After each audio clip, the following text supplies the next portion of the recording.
పగలనక రాత్రనక ఆరుగాలం శ్రమించే రైతన్నల కోసం రాష్ట్ర ప్రభుత్వం అందించిన అన్నదాత సుఖీభవ పథకం తమ పాలిట వరమని కర్షకులు సంతోషం వ్యక్తం చేస్తున్నారు. రైతు కష్టాన్ని గుర్తించి పంట పెట్టుబడి సాయాన్ని అందించిన ముఖ్యమంత్రి చంద్రబాబుకు రుణపడి ఉంటామని కృష్ణా జిల్లా పెద్దపాలపర్రు అన్నదాతలు ముక్తకంఠంతో ప్రకటించారు. పంట పెట్టుబడులకు అప్పులు, పుస్తెల తాడు తాకట్టు పెట్టే పరిస్థితి నుంచి రాష్ట్ర ప్రభుత్వం కాపాడిందని చెబుతున్నారు. పథకం మంచిది. అన్ని విధాలు కూడా ప్రతి ఒక్క రైతు కూడా ఉడితాయి, అన్నింటికి అవకాశం ఉండే పని అది. ఎవడో ఆగి పని లేదు దానికోసం. ప్రతి ఒక్కళ్ళు ఉడుతారు. ఉడుపు అది చేసే పని మంచి పని చంద్రబాబు నాయుడు చేసేది. అన్ని పథకాలు మంచి, పట్టిసీమ తేవటం ఏంటి, అన్నీ కూడా పోలవరం కట్టడం ఏంటి, అన్నింటిలో చేయడం కూడా చాలా బాగా సక్సెస్ చేసాడు చంద్రబాబు. చాలా కష్టపడి ఏమీ లేని మన కట్టుబట్టలతో బయటకు వచ్చినా ఆయన ఇంత రకంగా అభివృద్ధి చెంది చేసి ఇంత ఇదిగా చేశాడంటే మనం చాలా తనకి మనం రుణపడి ఉన్నట్టే. మనం ఊడిసి కష్టమైన రైతుకు కూడా ఊడిపుడుతా అన్న భరోసా ఉందండి. ఇప్పుడు ప్రతి ఒక్క రైతు కూడా ఊడిపుడతారు. అసలు చిన్న కారు ఏంటి ఇంకో మొత్తం అందరూ కూడా ఊడడానికి కూడా ఊడిపుడతారు. ఈ రకంగా యుద్ధం కూడా అందరికీ కూడా మేలే చేయటం. అంటే పెట్టుబడికి ఇస్తున్నారు కదా, అన్నదాత సుఖీభవ పెట్టుబడి ఇస్తున్నారు కదా, దాన్ని పడ్డాయి మా అకౌంట్లోని. అది పడటం వల్ల మనం ఎంట్రన్స్ మరి జూన్ నెలలో కూడా మనం తీసుకుని మనం అన్ని ఉపయోగించుకునేలాగా చేశారు. పని మంచి పని అది. అన్నదాత సుఖీభావ అనేది రైతుకి చేయూతం. ఒక పట్టిసీమ అపర భగీరథుడు అనేది ఒక పేరు పొందారు. ఆ పట్టిసీమ లేకపోతే 2016 నుంచి ఇవాళ సాగు కాదు, తాగటానికి నీరు సొక్కలేదు. సాగర్ నుంచి నీరు వదిలితే రక్తం వేర్లై పారాలంటున్నాడు కేసీఆర్. ఆ కేసీఆర్తో జతకట్టాడు జగన్. ఇవాళ మొన్న 3 రోజుల క్రితం పోలవరం ఆపేయాలని కవితతో పిటిషన్ వేయించారు. పోలవరం ఆపేస్తారు, జగన్ వస్తే రాజధాని ఆగిపోద్ది. అసలు ఎక్కడెక్కడ పునాదుల్లోనే ఉండిపోతుంది. అసలు ఈ తుప్పలేసిపోతాయి. ఈ రాజధాని కూడా మార్చేస్తాడు.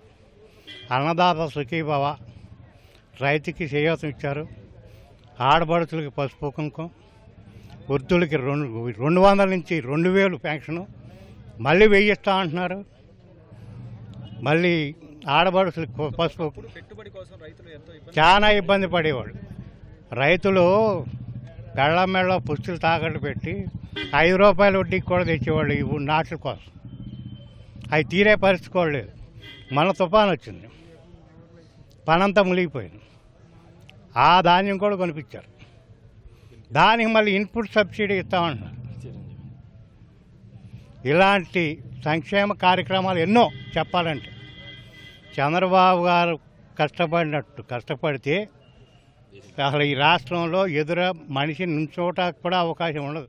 లబ్ధి పొందారు రైతులు అనేవాళ్ళు, బాగా లబ్ధి పొందారు. చాలా ఆనందంగా ఉంది. ఆయన ఈ పథకం ద్వారా డబ్బులు వేస్తాం. అంత క్రితం ప్రతి ఒక్కళ్ళు అప్పులు చేసి రైతు వ్యవసాయం చేద్దామన్నా ముందుకు వచ్చేవాళ్ళు కాదు. వదిలేసి వెళ్ళిపోయిన వాళ్ళు చాలామంది ఉన్నారు. ఈ పథకం ఇచ్చిన తర్వాత రైతుకి వ్యవసాయం మీద మోజు పుట్టి వ్యవసాయానికి ముందుకు వస్తారు చేస్తాకి. చంద్రబాబు నాయుడు గారు చేసిన పని చాలా బాగుంది. ఇలాగే ముందు కూడా ఇలా చేస్తే ప్రతి ఒక్క రైతుకి చేయూతనిచ్చినట్టు అయింది, బాగుంటుంది.